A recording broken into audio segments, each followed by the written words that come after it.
Ó, estamos na página 468 do livro físico. Você se acha se a gente pode começar? Sim? Vamos lá.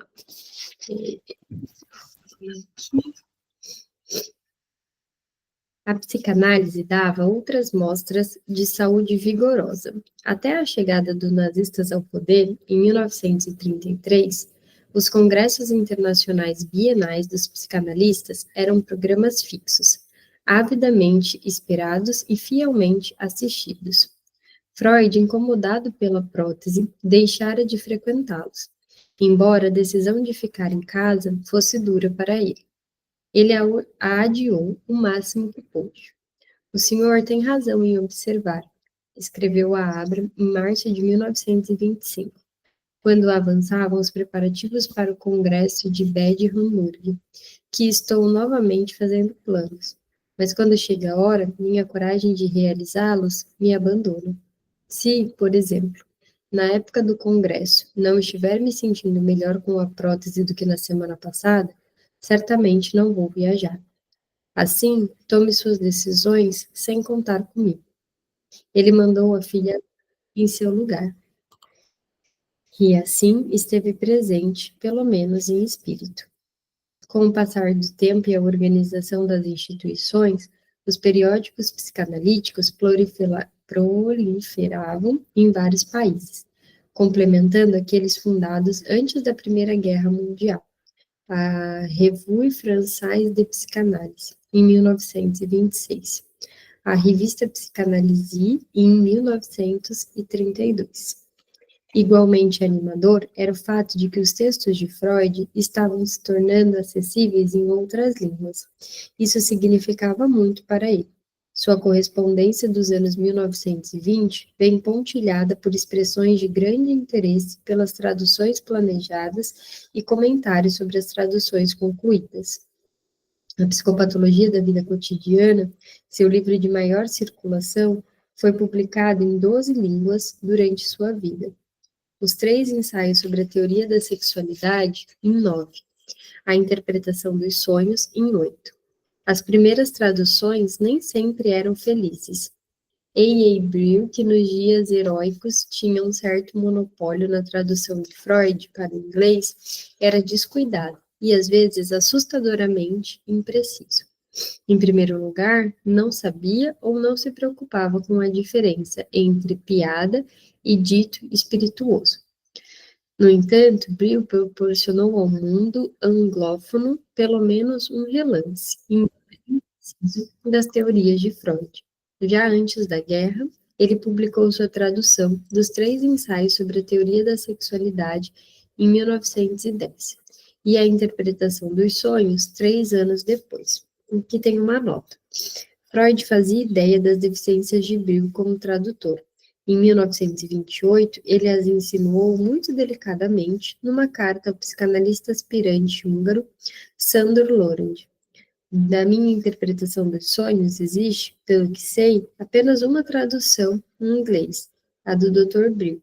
Suponho que seja melhor, se quiser ler o livro, lê-lo em alemão.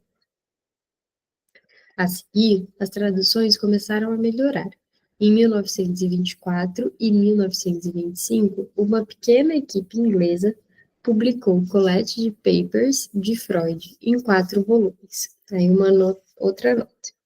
Uma falha óbvia nessa tradução foi a troca dos termos alemães claros preferidos por Freud por neologismos esotéricos.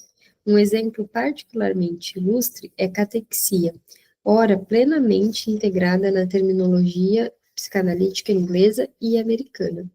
O termo Weltanschauung de Freud, uma palavra corriqueira em alemão, rica de significados sugestivos, entre eles ocupação de tropas e carga elétrica.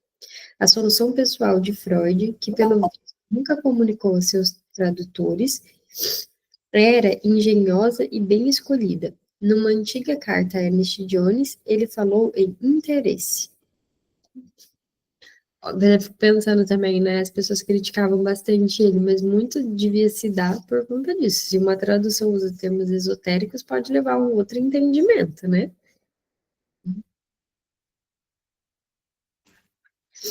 Foi obra de James e Alex Strachey e de incomparável Joan Rivière, aquela alta beldade eduardiana, com chapéu de abas largas e sombrinha escarlate, cujas versões foram, entre todas, as que melhor mantiveram a força estilística de Freud.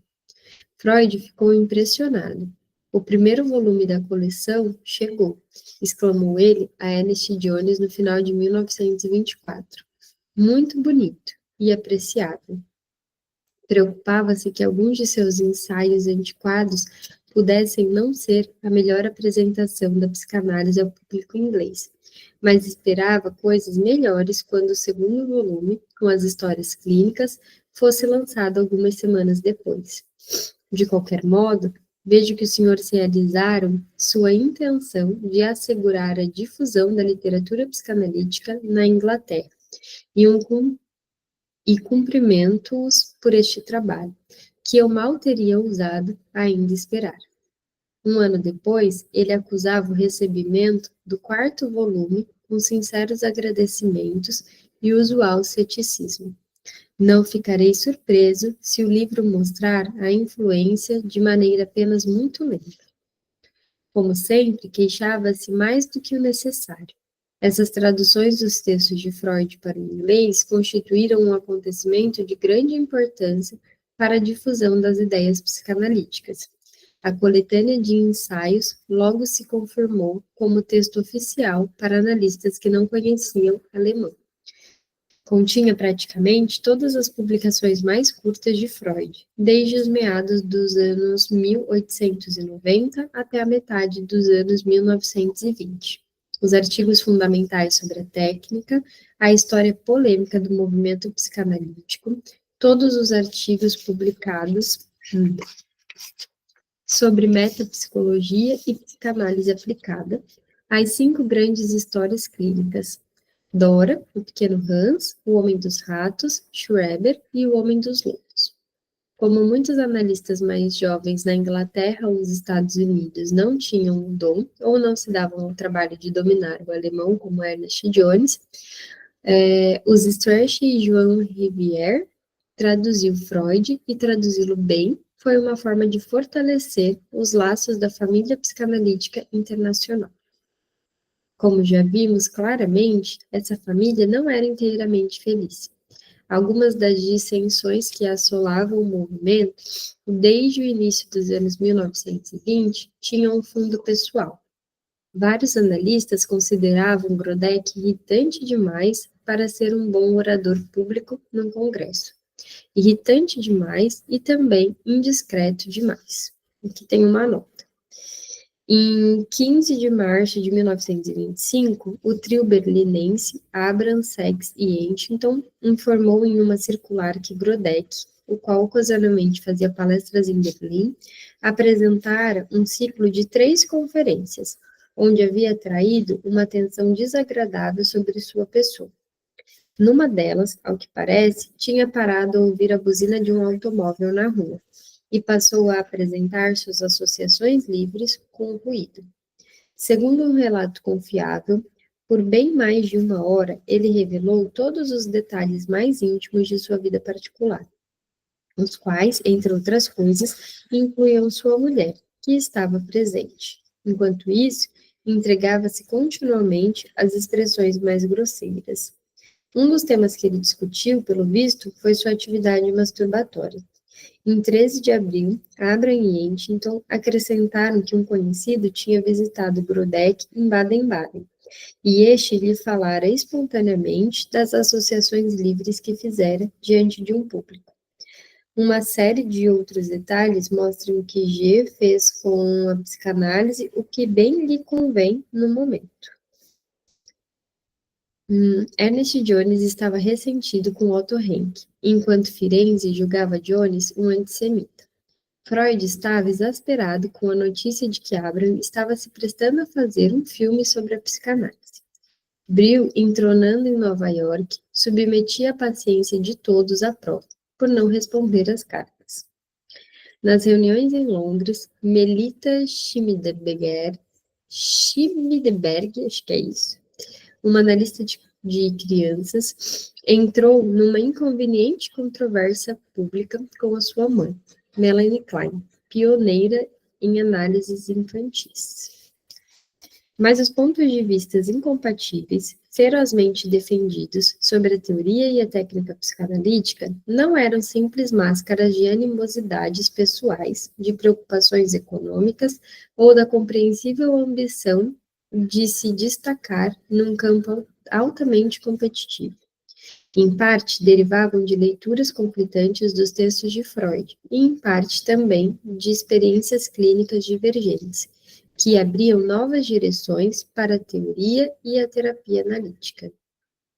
Eram ocasiões de originalidade, e Freud estava lá para encorajá-las, sempre dentro dos limites. O teórico mais inovador dos anos de 1920 foi, inquestionavelmente, Melanie Klein.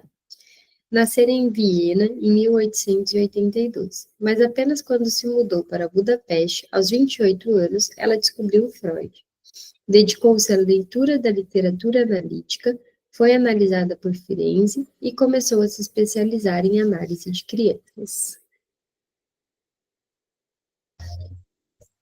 Estudei lá na faculdade e detestava. Agora estou estudando de novo, está bem melhor. Seus pequenos pacientes incluíam os próprios filhos, sobre os quais escreveu alguns artigos clínicos sem praticamente nenhum cumprimento. Era uma Virgínia da época, né, gente? Era uma época em que a análise infantil ainda parecia um risco altamente problemático, mas Firenze e, posteriormente, Abraham ficaram fascinados com os desvios de Klein e defenderam-na contra a ironia de colegas analistas.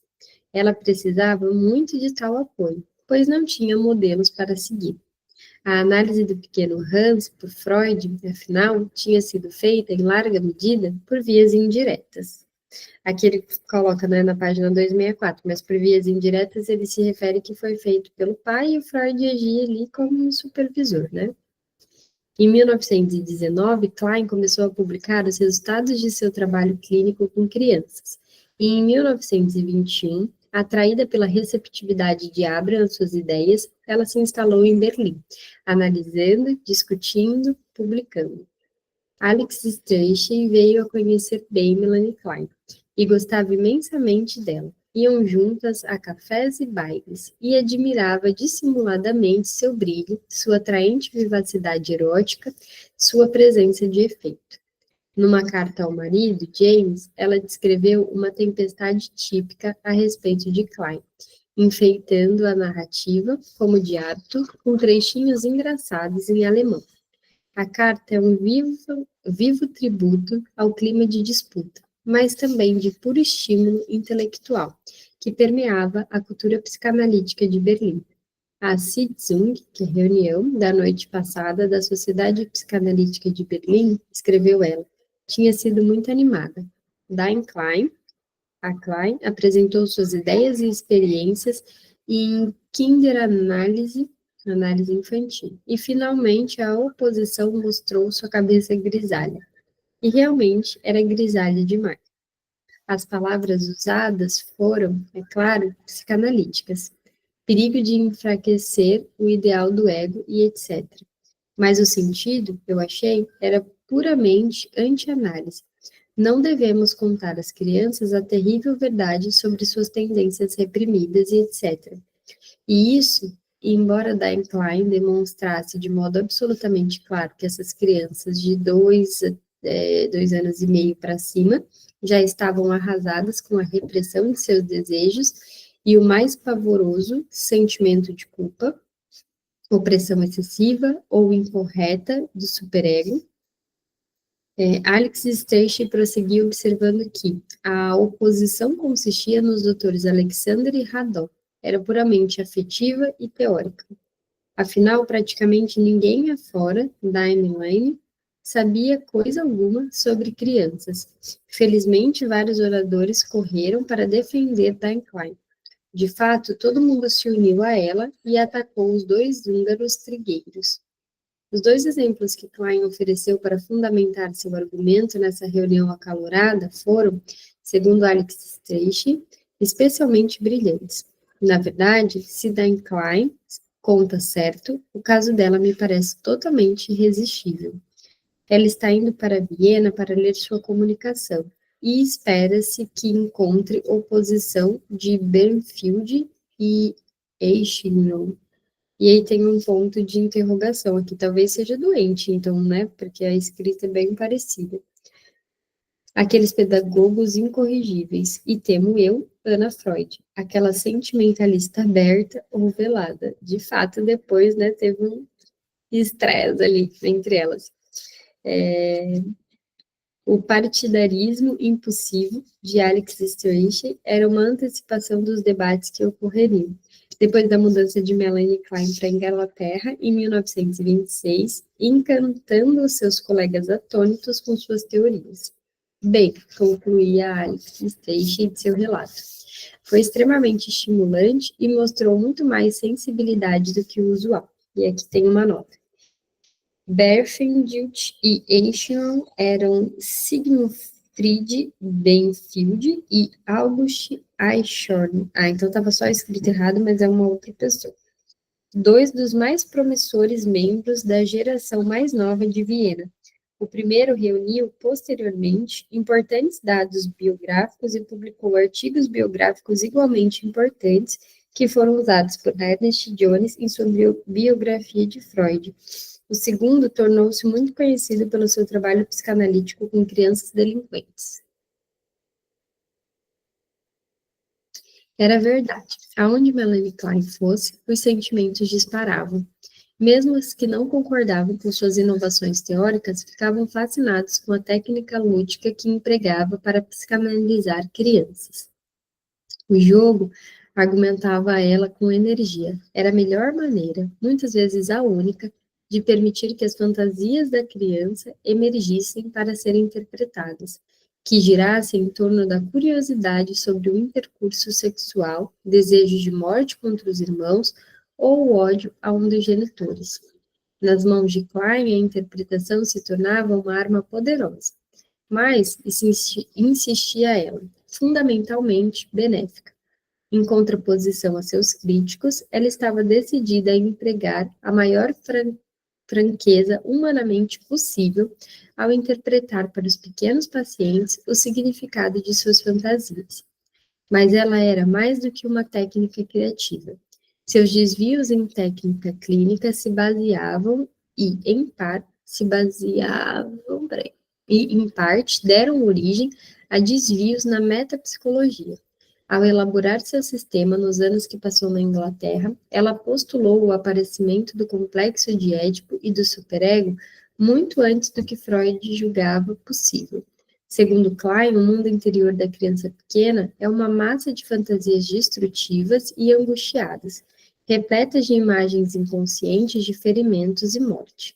Para Freud, a criança é um selvagem egoísta.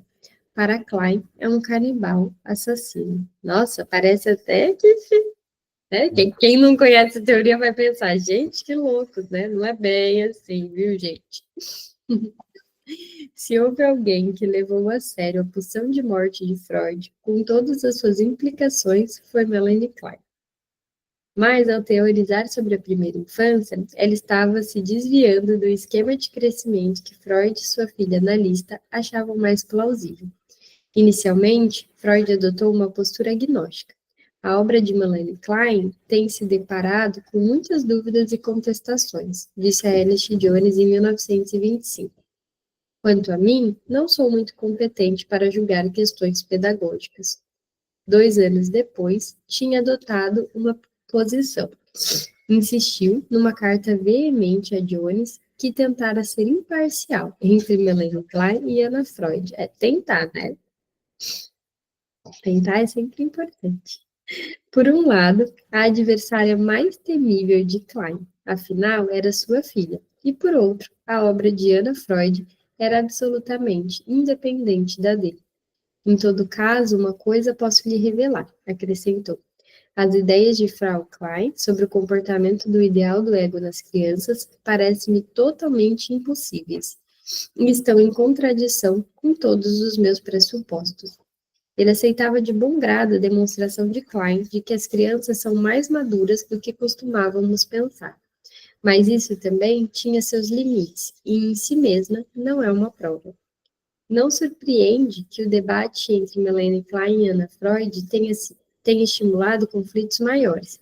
E tão pouco surpreende que Freud não conseguisse se manter tão neutro quanto dizia. Mas ventilou a mais intensa irritação, principalmente na privacidade de sua correspondência com Ernest Jones, onde se permitia uma linguagem bastante mordaz. Acusou Jones de organizar uma campanha contra a maneira como a sua filha analisava crianças. Defendeu as críticas de Anna às estratégias clínicas de Melanie Klein e indignou-se com a acusação de que Anna não havia sido suficientemente analisada. Isso tocou num ponto sensível de Freud. Considerava tais insinuações perigosas e inaceitáveis. Quem, afinal, foi suficientemente analisado? Posso lhe assegurar, replicou com certo ardor, para nem citar o conhecimento pessoal, que Ana foi analisada por mais tempo e de modo mais completo do que, por exemplo, o senhor mesmo. Tipo assim, fala de mim, mas não fala da minha filha, né? Ficou bravo. Negou que tratasse as ideias da filha como sagradas e infensas à crítica. Na verdade, se alguém tentasse fechar as vias de expressão de Melanie Klein, ele próprio as abriria. Mas Klein e seus aliados eram realmente muito irritantes. Iam a ponto de declarar que, em suas análises, Anna Freud evitava por princípio o complexo de Édipo. Ele estava começando a se perguntar se aqueles ataques à sua filha não eram, na realidade, ataques a ele mesmo. Nas publicações, porém, Freud pouco disse, exceto quando comentou brevemente as ideias de Klein sobre o sentimento de culpa e sua alegação, aprovada por ele, de que a severidade do superego não corresponde de forma alguma à severidade do tratamento vivido pela criança. Essa descrição política mostra Freud no papel de estadista mais velho, o líder acima da refrega. A análise infantil, observou numa nota acrescentada ao estudo autobiográfico em 1935, tinha recebido um grande impulso com o trabalho de Frau Melanie Klein, e de minha filha, Anna Freud. A partir do começo dos anos 1930, passou a existir uma quantidade considerável de kleinianos, e sua orientação estava destinada a ter uma influência generalizada, principalmente na Inglaterra, Argentina e alguns institutos analíticos americanos. Mas Freud estava concentrando suas baterias em outros alvos, reservando energia para questões polêmicas que, a seu ver, precisavam mais de sua intervenção. A redefinição controversa da angústia, a discussão sobre a análise feita por leigos e a mais perturbadora entre elas, a sexualidade feminina.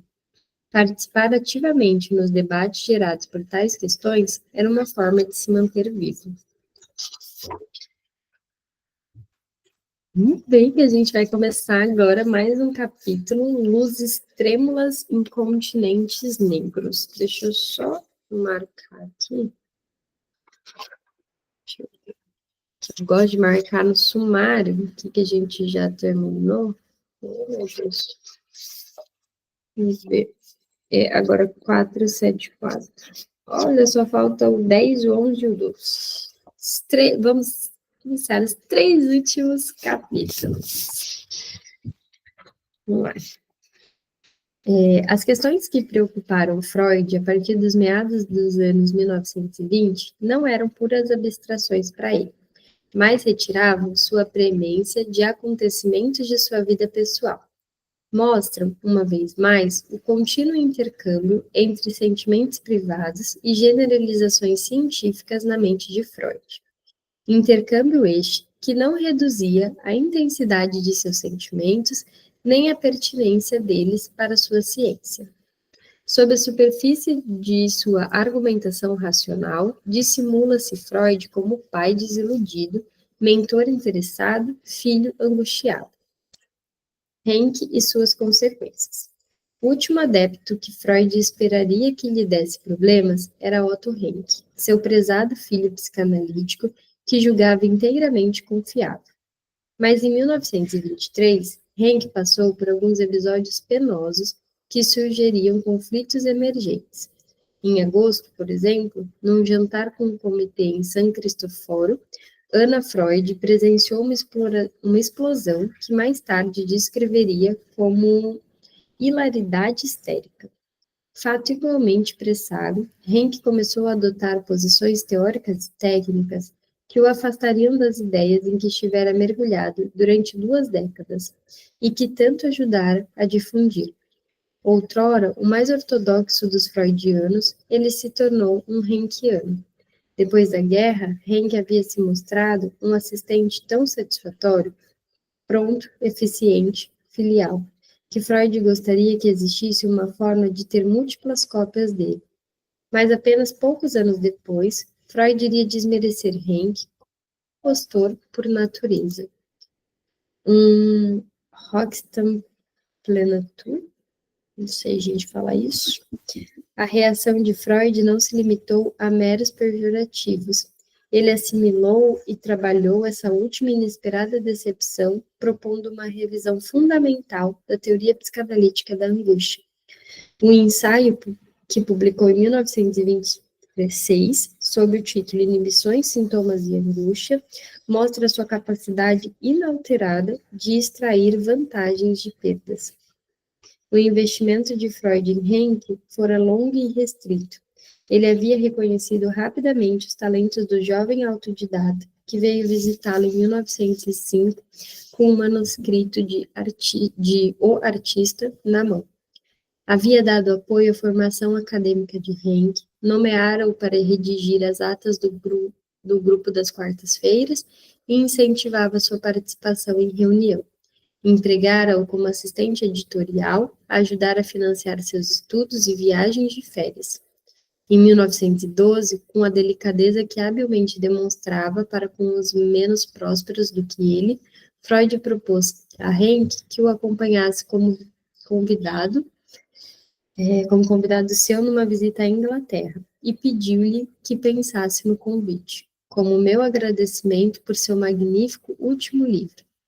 Mais importante, Freud encorajou intensamente o pequeno Henke a se formar como analista leigo, e demonstrava constantemente sua confiança, designando-o para posições de responsabilidade. Henke figurou como fundador e editor da Imago, em 1912, e da Internationale Zeitschrift, um ano depois, em 1919, quando o generoso presente de von Freund à causa psicanalítica possibilitou a formação de uma editora analítica, a Verlag, Henke se tornou um dos fundadores e seu diretor. Então, já era um dos íntimos havia anos. Quando o comitê, aquela rígida guarda pretoriana em torno de Freud, formou-se em 1912, era inteiramente natural que ele fizesse parte. A atitude de Freud em relação ao jovem discípulo era afetuosa e paternal. Ele tendia a se preocupar com Henke. Em dezembro de 1918, escreveu a Abraham sobre a moça que Henke conhecera durante o serviço como editor na Cracóvia, na época da guerra, e com quem se casara no mês anterior. Henke parece realmente ter feito um grande mal a si mesmo com esse casamento. Uma mulherzinha judia polonesa que ninguém acha apropriada e não trai nenhum interesse maior. Muito triste e não inteiramente compreensível. Era um daqueles juízos sumários e irresponsáveis que às vezes Freud se permitia e rapidamente deixava de lado. É aquilo, né? Todo mundo é humano e às vezes dá uma julgadinha, dá uma opinião, né, na vida do outro que não deveria. Agora que eu vi que tinha mensagem aqui, da Gabi. Logo mudou de opinião a respeito de Beata Henke, uma jovem atraente, ponderada, que tem uma nota. Tipicamente, a opinião de Anna Freud a respeito de Beata Henke seguia de seu pai. Falando da mudança de personalidade de Henke, ela disse a Ernest Jones: em certa época, estive inclinada a responsabilizá-la por isso. E depois evidenciou-se como se ela fosse a vítima, mais do que qualquer outra coisa. No ano seguinte, ele publicou seu agradecimento a ela por uma útil sugestão que fizera para seu artigo sobre o estranho. Ele passou a acolher bem as contribuições dela à vida social de seu círculo. E, em 1923, facilitou seu pedido de ingresso na Sociedade Psicanalítica de Viena. Descartadas as caprichosas apreensões acerca de Beata, Freud preocupou-se ainda mais com a carreira de Henke. Afinal, ele tinha lhe aconselhado, como fizera com a filha Ana e o amigo Pfister, que não se incomodasse em fazer medicina para se tornar psicanalista. Nunca tenho plena certeza se na época fiz bem em afastá-lo do estudo da medicina. Freud se questionou numa carta a Henke em 1922. Creio que, no geral, estava certo quando penso em meu próprio tédio durante o estudo de medicina.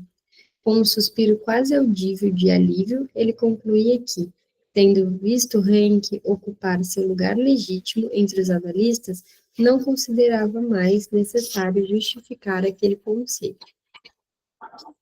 Henke certamente não era destinatário de favores não merecidos. Ele os retribuía com serviço árduo, fidelidade inquestionável e publicações prolíficas. O volume e a diversidade de suas atividades, editar, escrever e analisar, faziam com que se destacasse como uma figura excepcional entre os primeiros analistas. Todos já conhecidos pelas suas longas horas, trabalho duro e escrita fluente.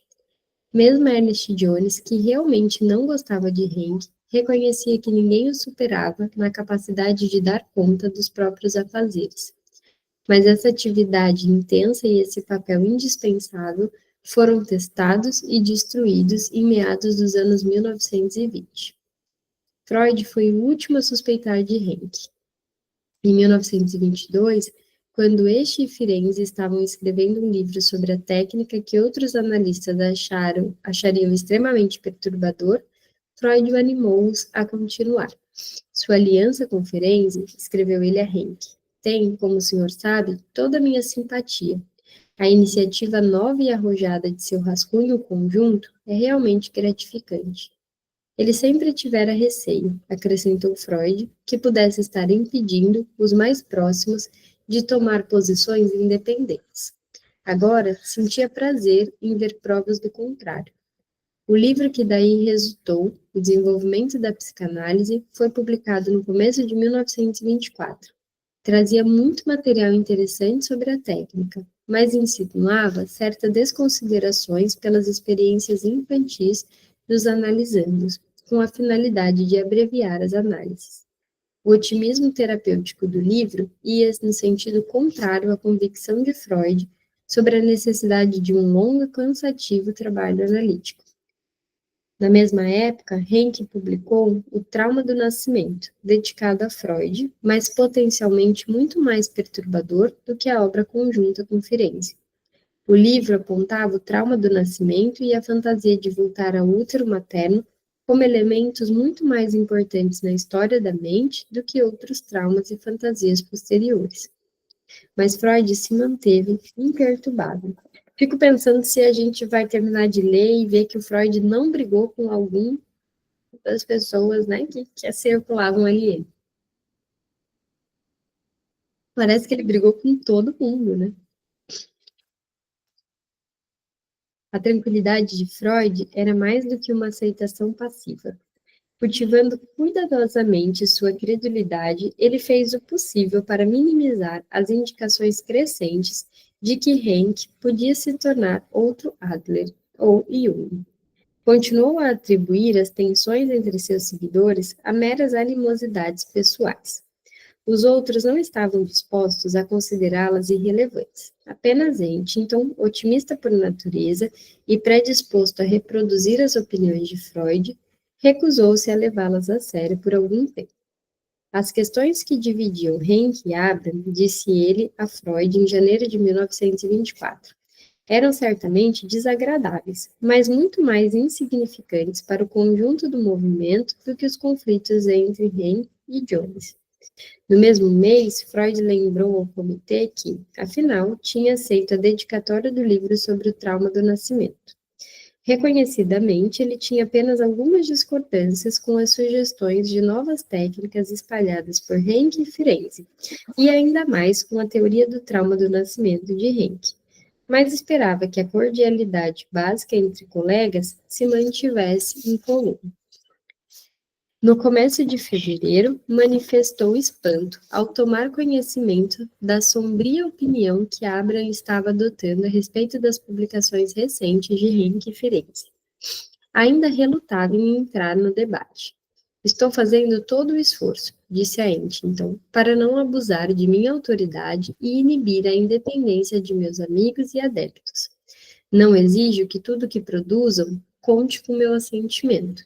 Naturalmente, isso pressupõe, acrescentou com cautela, que eles não abandonem um terreno comum a nós, mas isso, afinal, dificilmente se esperaria de Henk ou Firenze. Henk manifestou algum desapontamento com a reação de Freud. Disse a Freud, de modo respeitoso, mas franco, que isso não lhe parecia inteiramente límpido ou isento de mal-entendidos. No entanto, declarou-se grato pela postura pacífica de Freud. É tipo aquele, não, tá tudo bem, né? Tipo, não, vai, continua, né? Quando você tá com vontade de falar, não. Mas ele tentou, esse daqui ele tentou não brigar. Agora, Abraham havia montado as barricadas. No final de fevereiro, alertou Freud para uma preocupação que só aumentou após semanas de um exame pessoal continuamente retomado. Negava qualquer intenção de organizar uma caça a heréticos. Qualquer tipo de resultado alcançado pela via analítica legítima nunca ocasionaria sérias apreensões. Mas tratava-se de algo diverso. Vejo sinais de um desenvolvimento calamitoso em que estão envolvidas questões vitais da psicanálise. Eles impõem sobre mim, para minha mais profunda contrariedade, não pela primeira vez em minha carreira psicanalítica, o papel de advertidor. As ideias propagadas por Henk e Firenze no desenvolvimento da psicanálise, e ainda pior, por Henk individualmente no trauma do nascimento, pareciam a Abraham irregulares demais para serem ignoradas ou toleradas. Pelo menos por enquanto, Freud se recusou a dar atenção ao alarme que Abraham disparara de Berlim. Em março, apesar das perguntas impacientes sobre todas aquelas iniciativas arrojadas, Freud ainda podia escrever a Firenze o apoio mais sólido de Henk no círculo íntimo. Minha confiança no senhor em Henk é incondicional. Seria triste se, depois de 15 a 17 anos de convívio, a pessoa ainda pudesse se descobrir enganada. Então, né? Tadinho. O trabalho de Henk, acrescentava ele, tem sido inestimável. Sua pessoa seria insubstituível. Reconhecia seu ceticismo em relação à terapia analítica de curta duração que estava sendo recomendada por Henk e Firenze. Tal terapia, a seu ver, iria sacrificar a análise e a sugestão, mas o abismo crescente entre Henk e os outros era-lhe penoso. Sobrevivia ao comitê que estava destinado a ser meu sucessor. Talvez ainda sobreviva à Associação Internacional. Esperamos que a psicanálise sobreviva a mim. Felizmente, porém, qualquer semelhança entre Henk e Jung era superficial, e Jung era um sujeito mau. Enquanto Freud era diplomático, apaziguador e paciente, os protagonistas no desastre que vinha se desdobrando mostravam-se loucos para brigar. Ferenzi, zangado a favor de Henk, denunciou Abraham pelas suas ambições desenfreadas e inveja. Só isso, disse ele a Henk, poderia explicar a ousadia de Abraham em denegrir os textos dele e de Henk como manifestações de defecção. Freud se iludia a continuar a crer, ou melhor, esperar, que Ferenzi não compartilhava da acrimônia de Henke contra Abraham. Mas no meio de tudo isso, Freud, o guerreiro experiente, mostrando sua saúde precária e o desagrado pelos atritos a seu redor, empenhava-se em manter a paz e Henke dentro da família. A tentativa foi corajosa, mas estéril. Em meados de março, Henke contou confidencialmente a Firenze uma conversa com Freud. Essa conversa lhe proporcionara algumas surpresas. Freud, aparentemente, estava trabalhando num artigo onde iria criticar as teorias recentes de Henke, mas tinha se mostrado esquivo e nem sequer bem informado. O professor ainda não leu meu livro, ou apenas metade. Não mais parecia persuadido por alguns dos argumentos de Henke, que antes dissera considerar convincentes. Contudo, o encontro tinha sido conciliatório. Freud deixara a Henke o encargo de decidir quando sua crítica deveria ser publicada, ou mesmo se, afinal, haveria de ser publicada. Mas a dissensão era fundamental demais para ser facilmente controlada, de modo que Freud propôs que os membros do comitê se reunissem, a fim de discutir todas aquelas questões contenciosas. Agora admitira que passara a ser crítico em relação aos textos mais recentes de Henke, mas eu gostaria de ouvir qual poderia ser o perigo ameaçador. Eu não o vejo. Aos poucos, seria obrigado a vê-lo. Ao discutir o trauma do nascimento com os membros da Sociedade Psicanalítica de Viena, no começo de março, Henke lhe disse que o livro havia surgido a partir de um diário onde ele anotara impressões e análises sobre formas aforísticas. Foi reunido, por assim dizer, como um mosaico. Também não o escrevera para analistas, mas os analistas o consideraram suficientemente significativo para debatê-lo longamente e criticá-lo com veemência.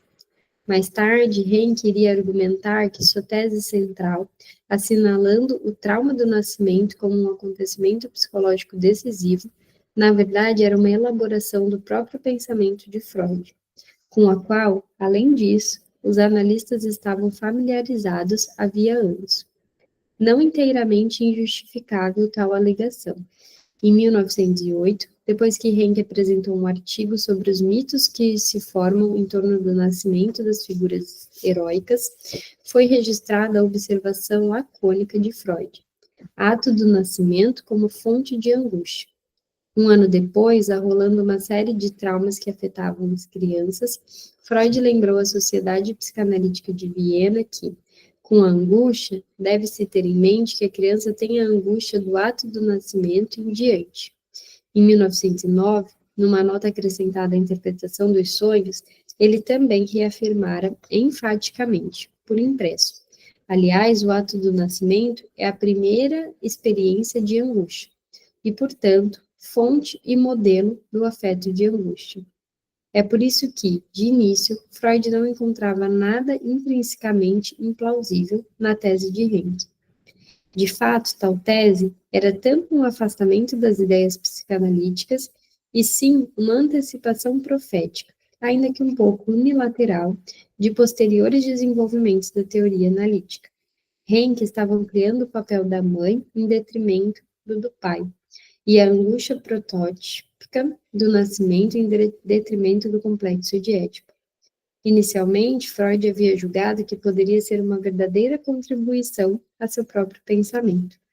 Quando aceitou a dedicatória do livro de Henke, Freud citou um verso gracioso de Horácio: "Não morrerei de todo".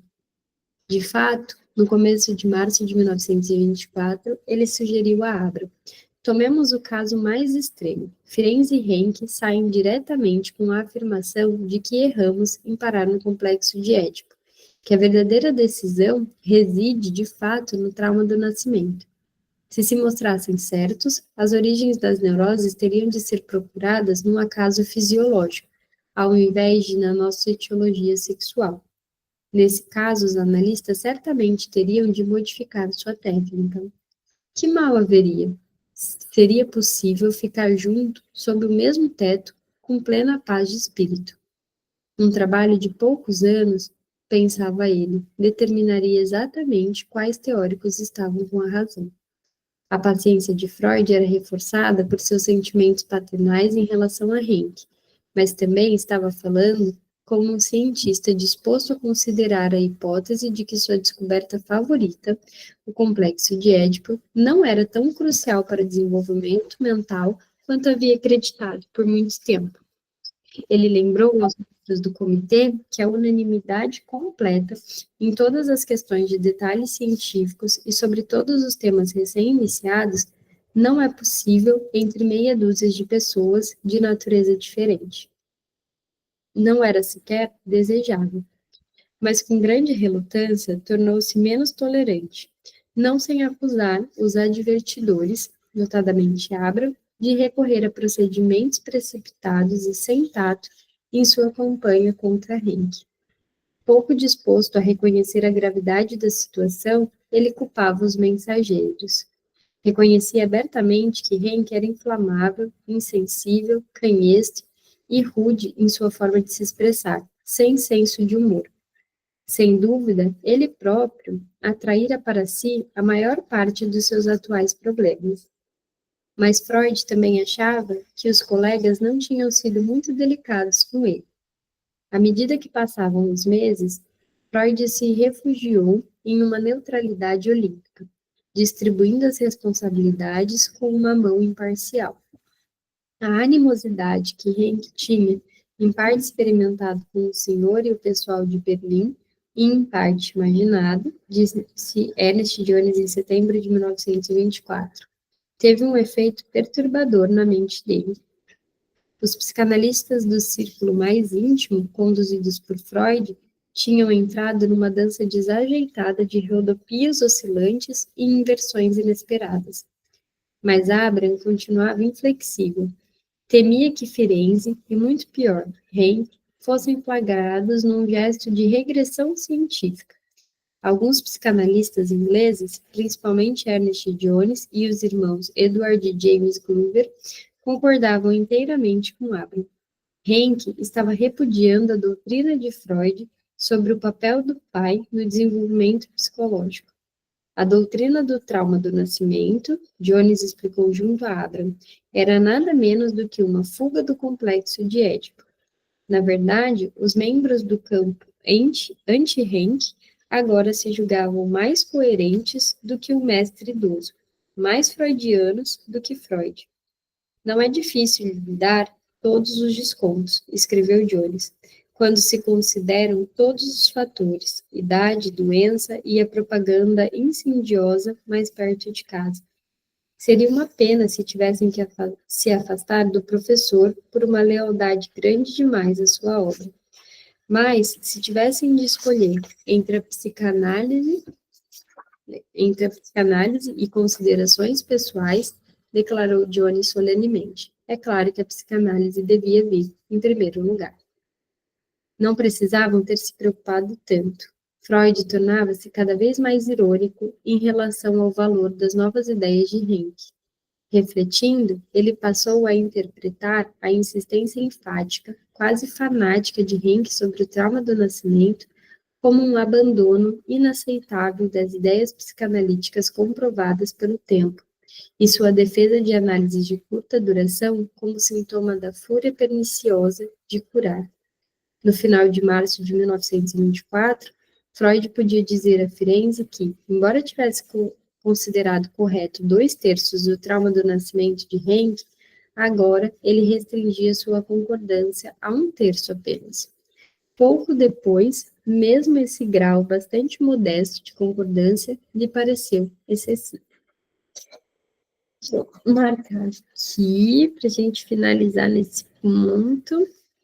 Estão vendo que a briga tá boa aqui, né? Negócio esses dois. Deixa eu ver. Alguém já estudou Firenze? Aqui? Não? Eu acho que eu vou aproveitar a promoção da Amazon e comprar o box inteiro, porque eu tenho muita vontade de ler, porque algumas coisas que eu vi são muito legais. Mas eu sou do tipo... Já estou falando. Eu sou do tipo do...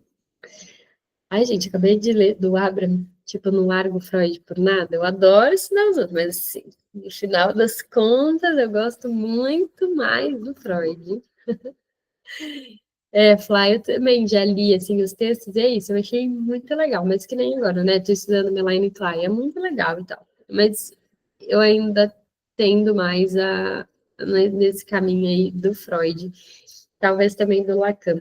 Lacan é alguém que eu vou um dia, tipo, me dedicar a estudar muito, muito mais profundamente, assim, porque eu acho ideias sempre muito interessantes. Mas, enfim, é isso, a gente se vê na próxima quinta. Beijo, obrigada, fiquem bem.